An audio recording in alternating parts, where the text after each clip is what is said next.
If you do hold out for things, if you really stick to your principles, I mean, you can't always do that. It's impossible in this industry. But if you try and be like pretty stubborn with your principles, I think it pays off, you know? I don't know, sometimes you feel like a total waste of space, really, when you look at people who have proper jobs. And then you go, what am I doing? I remember when I was younger, I was really disappointed that I had such a normal upbringing. And I was like, oh, I wish I had a terrible youth or something that I could draw on. I think that's a lot of bollocks, actually. I think it's what you have inside. How you're able to be creative, it needn't come from a place of pain. It needn't come from a place of sorrow or, I don't know, it just comes from the need to perform. You're just compelled to do it, you know? I just love stories. I love interesting characters. I love people behaving in a strange way. I love when you go, why is that person behaving like that? So transgression is much more interesting than somebody who does the right thing all the time. As an audience member, I find that much more interesting. When the real drama kicks in, when the stakes are raised, which to me, you know, that is real drama, when the stakes become about kind of life and death. You're fully invested in these characters. People need to go to the pictures, and people need some sort of escape. Artists don't let people down like politicians let people down, and bankers let people down. They follow the work, they fluctuate, but they keep making it. They keep trying, and they keep giving some sort of succor, I think, you know. I foolishly decided to pursue a law degree, but I was playing music, I was playing in a band, and I just started acting then. Those two things were happening. They became much more important than going to college. I didn't really go in at all, and I failed gloriously in the first year. If you ever were cruising in your career and felt sort of confident in everything that you did, then there would be no challenge and no excitement and no danger. It has to feel a little dangerous, I think. Yeah. You have to feel, certainly at the beginning, I don't know if I can do this, and then you go at it. And that drives it, that gives you the hunger and the energy to go at it. I feel I've been lucky in that I've moved always between theater, television, and movies. So if one avenue got a little clogged at one point, I could just jump into another avenue. And I probably have done that in the past.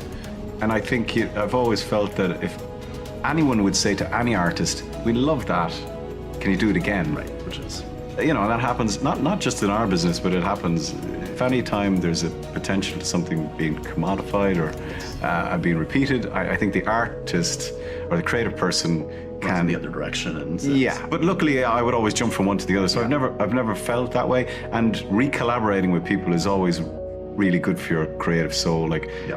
You know, I wonder about back in the 70s, like when people came in to see a movie just totally. And it was like a fresh experience. It must have been very, very exciting. But nowadays, everybody's just blogging about everything. So you're kind of expecting stuff nowadays, which is a bit of a shame, I think. I guess I'm interested in duality. I'm interested in contradiction. I'm interested in light and shade. I'm interested in the kind of in-between things of human behavior. And, you know, villains or heroes don't really interest me. It's that world of in-between. And I think we're in a good time for telling stories about characters like that. I think people want three-dimensional characters in either film or television. And because none of us are simple and straightforward, all of us are complicated. And I think people identify with characters that, even though they may be heightened, certainly in people they're extremely heightened, but yet it is a story about a family and people connect to that. So yeah, complexity is essential in storytelling, I think. If your job is to portray something truthfully and honestly, then if it's happening in front of your eyes, it helps you enormously, and it's a big advantage. So, you know, when the fires are flying over for real and the water's on fire and the destroyer is tipping and it's all happening around you, of course you're heading towards a more truthful response, you know. So it helps us, and I think it also helps the viewer. Is there anything you ever find hard to understand about Tommy, or that you've struggled with how to play a certain aspect of Tommy's character?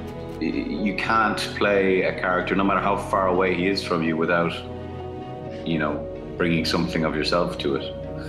And the more you play it, then I suppose the more part of you he becomes. He never seems to sleep, he never seems to eat. That sort of relentless drive is really hard here. You have to understand that he's formed by his experiences.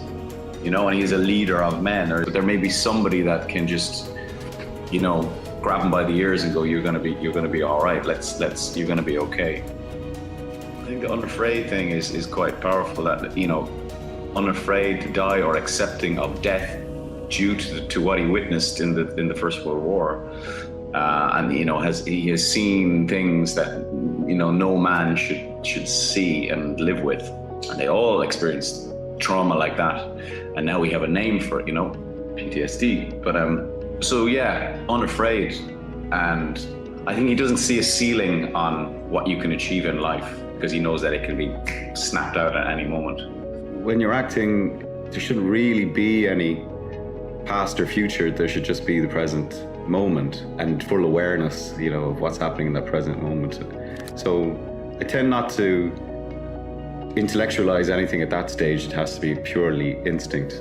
Actors do get treated, you're used to being in a kind of a bubble. When I work very intensely and I get very heavily involved in it, and it's quite immersive. But then when I don't work at all for quite a long time, as long as I can keep it going. And then I go back into it really intensely. I couldn't work continuously. I couldn't go job to job. I don't have the capacity or the stamina creatively to do that. I need to rest after a job, sort of fall back in love with it again, because I'm always exhausted after work. I'm like, that's it. I'm out. Leave me alone. And you know, being an actor is quite, again, as you guys know, it's like, if you're not careful, it's quite infantilizing, you know, because you're like, so I need a break from it because it is, it's a strange world and it's not real, and I love it. That's why having a family is so important, because they will always let you know about what real life is. And also, if you're going to represent the average person, then you got to live as best you can as an average person. I'm always very conscious of that and just want to kind of live as decent a life off screen as I can, you know.